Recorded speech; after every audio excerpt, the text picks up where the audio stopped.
আসসালামু আলাইকুম, স্বাগত জানাচ্ছি আরটিভি সকালের সংবাদে। আপনাদের সাথে আছি আমি পারফিন মিত। সড়ক নিরাপত্তায় হাজার কোটি টাকার প্রকল্প, শত শত সুপারিশ, টাস্ক ফোর্স, কোনো কিছুই কাজ করছে না। প্রতিদিন বাড়ছে সড়ক দুর্ঘটনা, মৃত্যুর মিছিলে যোগ হচ্ছে নতুন মুখ। পরিবহন বিশেষজ্ঞরা বলছেন, মালিকদের বিচার নিশ্চিত আর কমিশন গঠন করে প্রতিটি ঘটনা নিরপেক্ষ তদন্তের ব্যবস্থা করতে না পারার কারণেই সড়ক দুর্ঘটনা নিয়ন্ত্রণ করা যাচ্ছে না। সাকিবুর রহমানের রিপোর্ট। ২০ টন পণ্য বোঝাই ট্রাক ৮০ কিলোমিটার গতিতে বুধবার ঝালকাঠির গাবখান সেতুর টোল প্লাজায় দাঁড়ানো যানবাহনগুলোকে এভাবেই পিষে দেয়। মুহূর্তে ঝরে যায় নারী শিশুসহ ১৪ নিরীহ প্রাণ। যথারীতি দুর্ঘটনার পর জানা যায় ট্রাকটি ছিল অতিরিক্ত পণ্য বোঝাই আর চালকের ভারী যানবাহনও চালানোর লাইসেন্স ছিল না। ঠিক তার আগের দিন ফরিদপুরে বাস পিকআপের মুখোমুখি সংঘর্ষে ১৫ জনের মৃত্যু হয়। নিয়ম না থাকলেও পণ্যবাহী পিকআপে যাত্রী পরিবহন করা হচ্ছিল। এসব দুর্ঘটনা তদন্তে বরাবরই বিআরটিএ, পুলিশ এবং সড়ক ও জনপথ বিভাগের প্রতিনিধিদের দায়িত্ব দেয়া হয়। ফলে তদন্ত প্রতিবেদনে কখনোই সংস্থাগুলোর ত্রুটি উঠে আসে না। যে কোনো দুর্ঘটনা হলেই তড়িঘড়ি করে একটা তদন্ত কমিটি তৈরি হয়, বিভিন্ন সংগঠন প্রতিষ্ঠান থেকে ধার করে সদস্য নেওয়া হয়। আসলে এইভাবে তদন্ত করে প্রকৃত কারণ কখনোই উঠে আসবে না। তদন্ত কমিশন সবসময় নিরপেক্ষ, স্বাধীন হতে হয় এবং যারা সদস্য থাকে তাদের আসলে দক্ষতা, অভিজ্ঞতা ব্যাপক থাকতে হয়। বিশেষ করে দুর্ঘটনার পর রিভার্স ইঞ্জিনিয়ারিং করার সক্ষমতা থাকতে হয়। যারা তদন্ত করছেন তারা যদি আসলে সড়ক নির্মাণ বা রক্ষণাবেক্ষণ বা সড়কে আইন প্রয়োগের সাথে সরাসরি যুক্ত থাকে, যেহেতু তাদের দায়িত্ব অবহেলা থাকবেই এবং দায়িত্ব অবহেলাটা যদি স্বীকার করে নেওয়া মানে কিন্তু আপনি দায়টা স্বীকার করে নিলেন।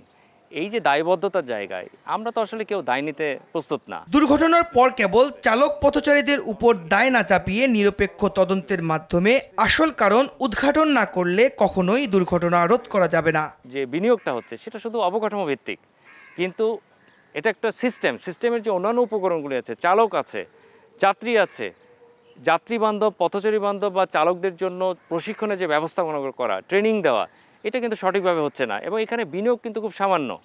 পাশাপাশি আমি যেভাবে দেখি যে আমাদের সড়ক যেভাবে স্মার্ট হচ্ছে, যদি আমি বিশেষ করে ঈদের সময় আমরা দেখি যে চালক আছে সে টানা ৩৬ ঘন্টা ৪৮ ঘন্টা স্টিয়ারিংয়ে বসে থাকছে, এটা অনেকটা জিন ড্রাইভারের মতন, মানুষের পক্ষে এটা সম্ভব না।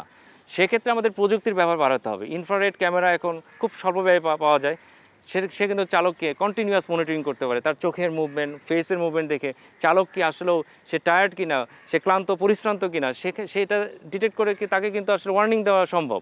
পাশাপাশি গতি নিরোধক যে ইকুইপমেন্ট বা স্পিড গভর্নরের কথা আমরা বলছি বারবার, সেটা যদি বসানো হয় চালক কিন্তু সেক্ষেত্রে মাত্রাতিরিক্ত গতিতে চালাতে পারবে না। সড়কে শৃঙ্খলা ফেরাতে দায়ী পরিবহন মালিকদের বিরুদ্ধে আইন প্রয়োগ, বিআরটি এর সক্ষমতা বাড়ানো, সড়ক পরিবহন আইনের যথাযথ প্রয়োগ নিশ্চিতের দাবি সবার। সাকিবুর রহমান, আরটিভি, ঢাকা।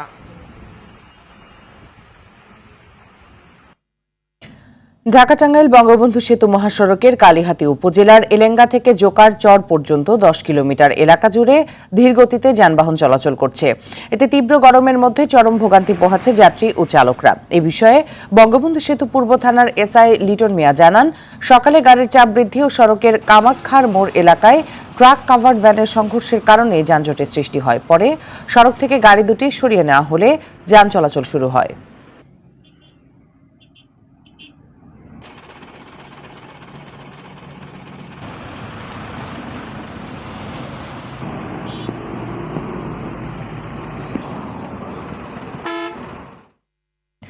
ঈদের পরেই রাজধানীর বাজারে নতুন করে পেঁয়াজ, আলু, আদা ও রসুনের দাম বাড়ছে। ঈদের কয়েকদিন আগের তুলনায় রাজধানীর খুচরা বাজারে এসব পণ্যের দাম কেজিতে ১০ থেকে ২০ টাকা পর্যন্ত বেশি রাখা হচ্ছে।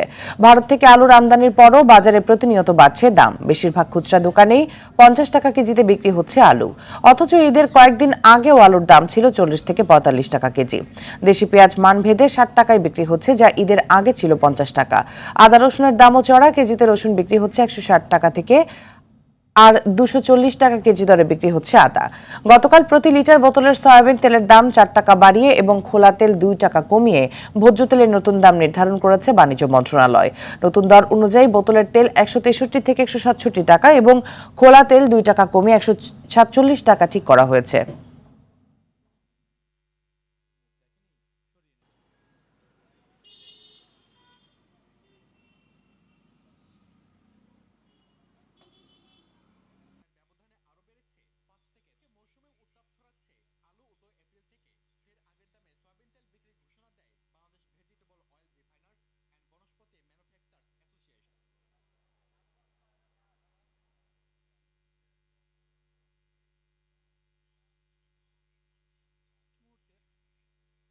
দর্শক, এই মুহূর্তে কারণ বাজার থেকে সরাসরি যোগ দিচ্ছেন আমাদের সহকর্মী দীপ্ত চন্দ্রপাল এবং চট্টগ্রাম থেকে আমাদের সঙ্গে যোগ দিচ্ছেন সহকর্মী সাইফুল মাহমুদ।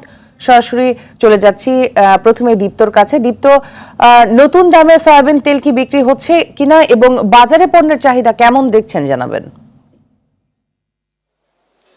মিতু, আপনি যেমনটি বলছিলেন যে আপনি জানেন যে ঈদের পরে কিন্তু অনেকেই দোকান মাত্র খুলতে শুরু করেছে এবং অনেকেই কিন্তু এখনও যারা স্টুডেন্ট রয়েছে গ্রামে অবস্থান করছে, সে কারণে কিন্তু মার্কেটে যে পণ্যের চাহিদা সেটি কিন্তু কম এবং যারা দোকানিরা ঈদে যারা মাল তুলে রেখেছিল সেই পণ্যগুলোই কিন্তু বিক্রি করছে। এজন্য কিন্তু নতুন যে সয়াবিন তেল কিন্তু আসেনি এবং নতুন দামটিও কিন্তু এখনও বাজারে কার্যকরী হয়নি। তাই কিন্তু আগের দামে যে 163 থেকে 165 টাকা লিটারেই কিন্তু সয়াবিন তেল বিক্রি হচ্ছে এবং 5 লিটার সয়াবিন তেল 780 থেকে 800 টাকা বিক্রি হচ্ছে। তবে যে খোলা তেল যেটি প্রজ্ঞাপনে আমরা দেখেছি 2 টাকা কমিয়ে 147 টাকা করা হচ্ছে, সেটি কিন্তু যেহেতু নতুন দামের তেল এখনও বাজারে আসেনি সেহেতু কিন্তু আগের দামে বিক্রি হচ্ছে 149 থেকে 50 টাকায় কিন্তু বিক্রি হচ্ছে সব। আর এছাড়া যদি তেল ছাড়া বাকি পণ্যের কথা বলি, সব কিছু পণ্যই কিন্তু ঈদের পরে কিন্তু ঈদের পরবর্তীতে কিন্তু বাজার চওড়া রয়েছে। আমরা দেখেছি যে রোজার ভিতরেও 190 থেকে 200 টাকা যে 5 কেজি আলু বিক্রি হচ্ছিল, সেই আলু কিন্তু এখন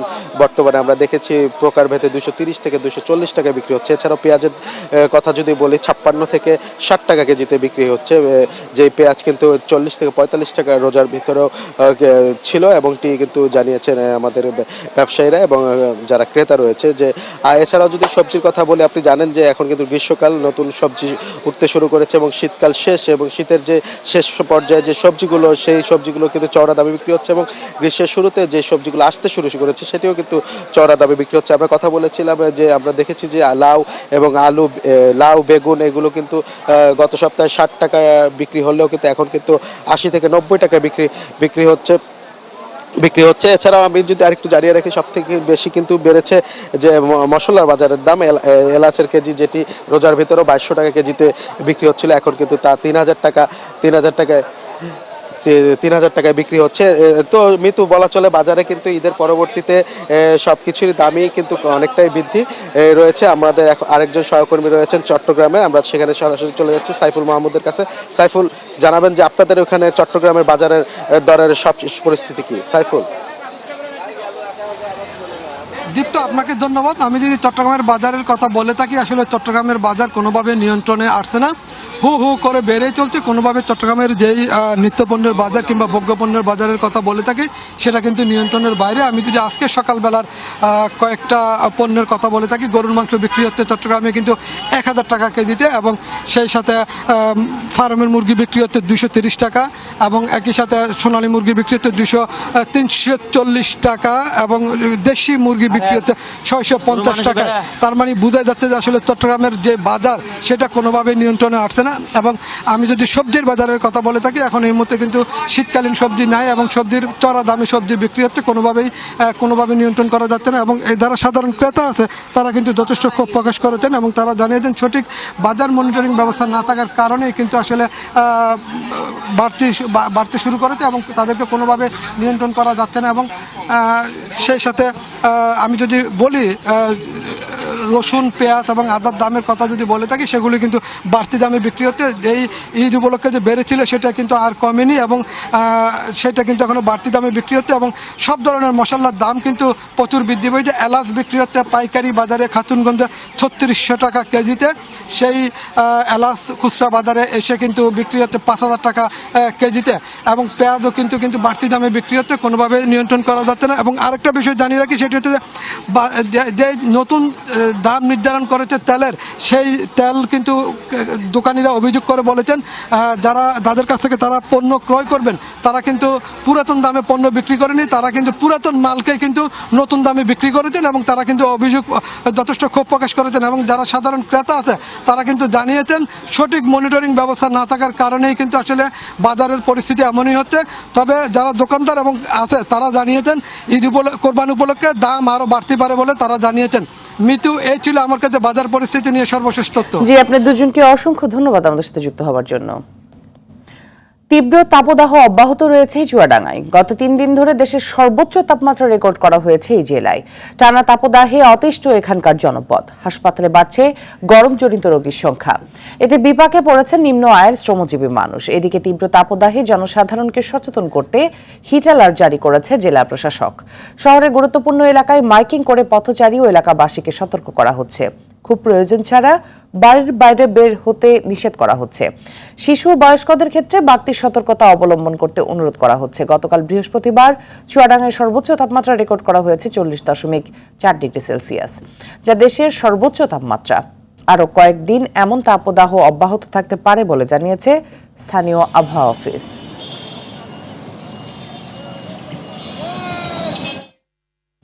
এই মুহূর্তে চুয়াডাঙ্গা থেকে সরাসরি যোগ দিচ্ছেন সহকর্মী জহির রাহেন সোহাগ। জহির, তীব্র দাবদাহে এলাকার কি পরিস্থিতি দেখছেন?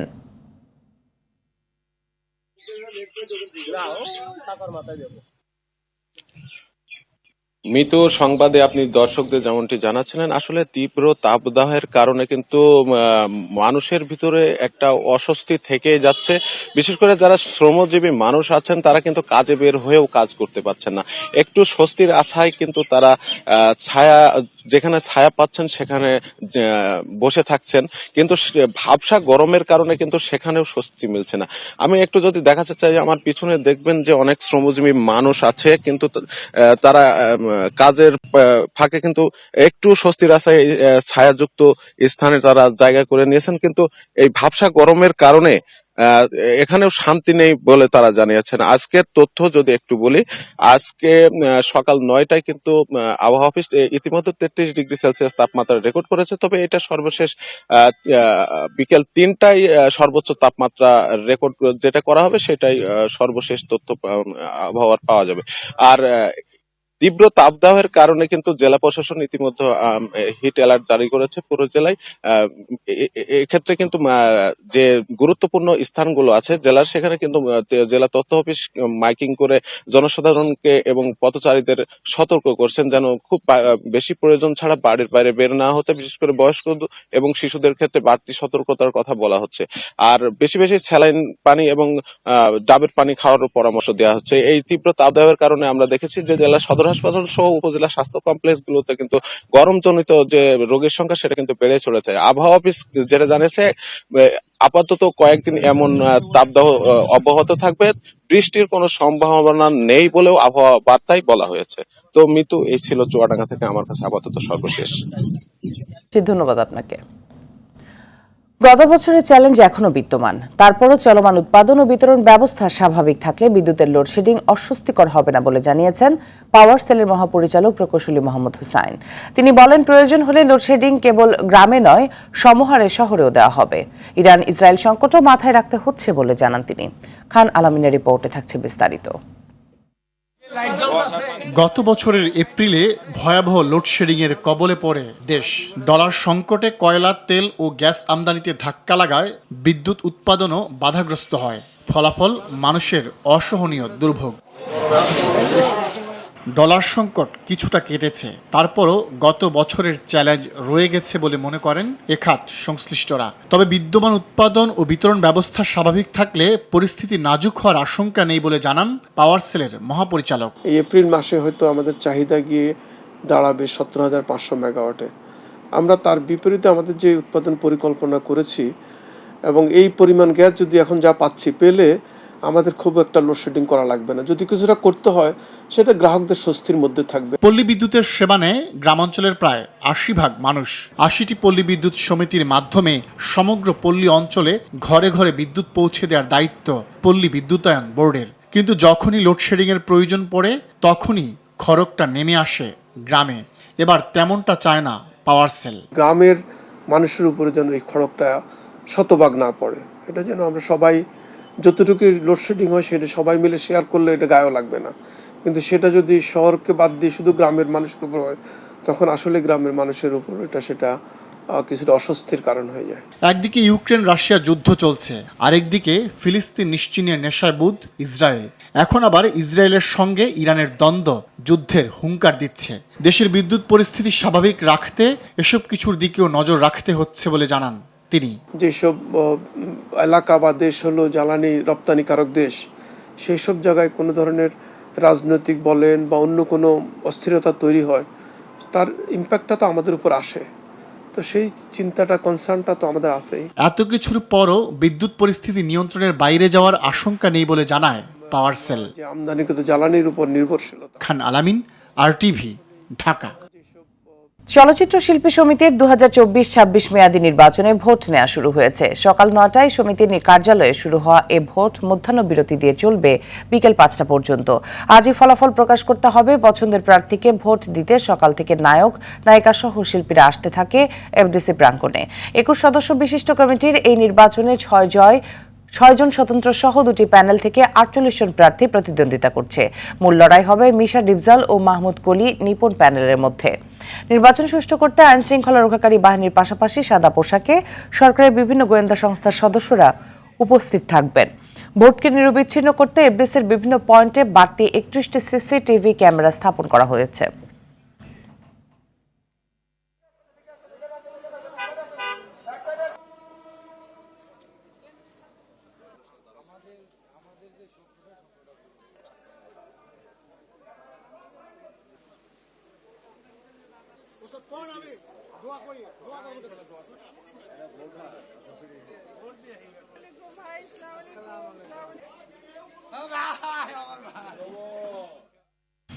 দর্শক, এই মুহূর্তে বিএফডিসি থেকে সরাসরি যোগ দিচ্ছেন সহকর্মী আসিফ আলম। আসিফ শুনতে পাচ্ছেন? আসিফ, নির্বাচনের পরিবেশ কেমন দেখছেন এবং ভোটার উপস্থিতি কেমন আমাদের জানাবেন।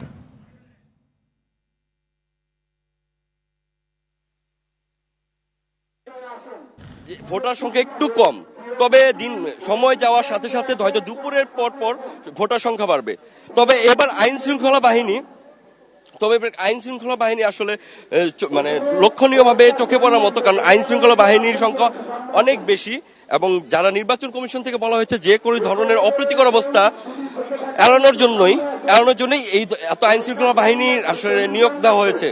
আমরা একটু কথা বলার চেষ্টা করি, নিপুণাপা একটু আমরা আপু কথা বলি। আসলে এইদিকে যে অবস্থাটা, ক্যামেরা আসলে এবং আইন শৃঙ্খলা বাহিনীর খুব প্রবেশই করতে দিচ্ছে না। আমরা একটু পীরজাদা হারুনের সাথে কথা বলতে চাই।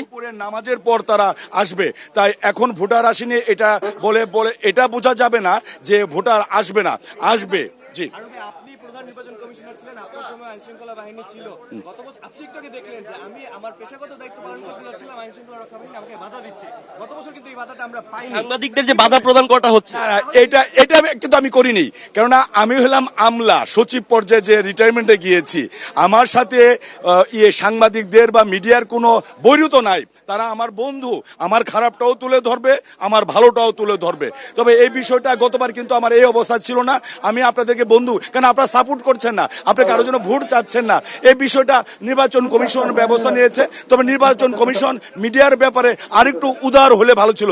এই যে আপনাদের এই জায়গাটা করেছে, তাও আবার আমার দেশি ইউমু কিন্তু এই পর্যন্ত ব্যবস্থা করেছে, আপনাদের ওখানে যাওয়ার কথা ছিল। তবে আমি বলবো আগামীতে যারা নির্বাচন কমিশনার আসবেন তারা মিডিয়াকে কখনো বৈরী ভাববেন না। মিডিয়া আপনার সহায়ক, আমার ভুলকে ধরে দেবে, আমার ভুল কিভাবে সংশোধন হয় এটা বলে দিবে। তবে আমার খারাপ লেগেছে যে আপনাদের প্রতি একটা বাধা দেওয়া হয়েছে, আমার খারাপ লেগেছে। আচ্ছা, আমরা যেমনটি আসলে একটু বলছিলাম যে এখানের যে অবস্থাটা, আসলে গণমাধ্যম কর্মীদের প্রবেশে বারবারই বাধা দেওয়া হচ্ছে। তাদেরকে বলা হচ্ছে যে আসলে ভেতরে প্রবেশ করা যাবে না এবং কোনো প্রার্থীর সঙ্গে কথা বলা যাবে না। আইন শৃঙ্খলা বাহিনী থেকে বারবারই সাংবাদিকদের এই কথা বলা হচ্ছে। এদিকে আপনাদের সঙ্গে একটু আমরা একটু দেখানোর চেষ্টা করি, গণমাধ্যম কর্মীরা আসলে ওই বাসের এপারে ওপারে দাঁড়িয়ে আছে, কোনো প্রার্থীর সঙ্গে আসলে ঠিকঠাক ভাবে কথা বলতে পারছে না। আমরা যদি এবার আরেকজন ডিপজল মিশা পরিষদের প্রার্থী রত্নকুমারের সঙ্গে কথা বলতে চাই, একটু কথা বলার চেষ্টা করবো।